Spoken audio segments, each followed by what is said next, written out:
তো hello everyone, welcome back to my channel. কেমন আছো তোমরা সবাই? আশা করছি ভালো আছো, আর আমিও অনেক ভালো আছি। তো আজকে ছিল বাড়িতে পুজো, তো তার জন্য আমি ঘুম থেকে উঠে সকাল সকাল সব কাজ টাজ শুরু করে দিয়েছিলাম। আর বাড়িতে কোনো রকম অনুষ্ঠান বা পুজো থাকলে আমার সর্বপ্রথম কাজ হলো গোপালকে সাজানো, যেই কাজটা আমার খুবই ভালো লাগে। আর আমি আগের দিন রাতেই গোপালকে নতুন করে রং করেছি। আর আমি ভিডিওর শেষে গোপালের বিফোর আফটার লুক দিয়ে দেবো। তোমরা নিজেরাই দেখে কমেন্ট করো যে কেমন লাগছে গোপালকে।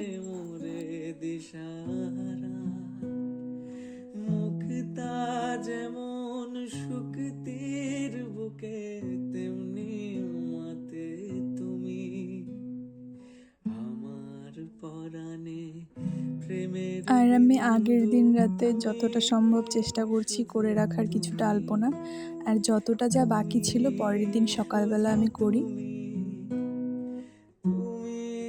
আর বাড়িতে কোনো রকম পুজো হলে পারে শুরু থেকে শেষ পর্যন্ত আমি নিজের হাতে করার চেষ্টা করি। সাজানো থেকে শুরু করে মালা গাঁথা, ফল কাটা, সবটা আমি একা করতেই বেশি পছন্দ করি।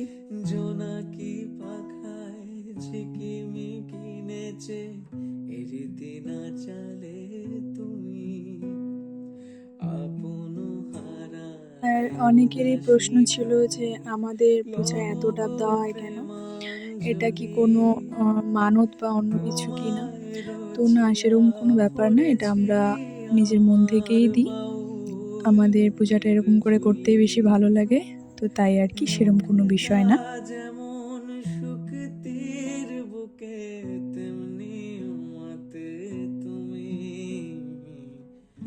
আমার পরাণে প্রেমের বিন্দু তুমি শুধু তুমি তুমি শুধু তুমি তুমি শুধু তুমি বর্ণে গন্ধে ছন্দে গীতিতে হৃদয়ে দিয়েছ তোলা রঙেতে রাঙিয়া রাঙাইলে মোরে একই তব হলি খেলা তুমি যে ফাগুন রঙের আগুন তুমি যে রসের ধারা তোমার মাধুরী তোমার মদিরা করে মোরে দিশাহারা মুক্তা যেমন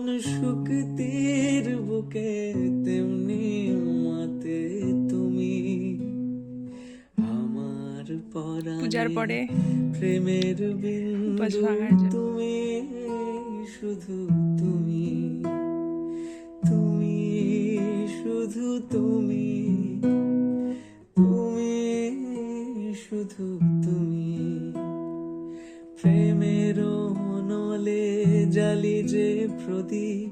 তো আজকের ভিডিওটা এই পর্যন্তই। ভালো লাগলে লাইক, কমেন্ট, শেয়ার। দেখা হচ্ছে নেক্সট ভিডিওতে। আর এখানে গোপালের একটা আগের ও পরের ফটো দিয়ে দিলাম, তোমরা নিজেরাই দেখে কমেন্ট করো যে কেমন হয়েছে। আজকের মতো বাই।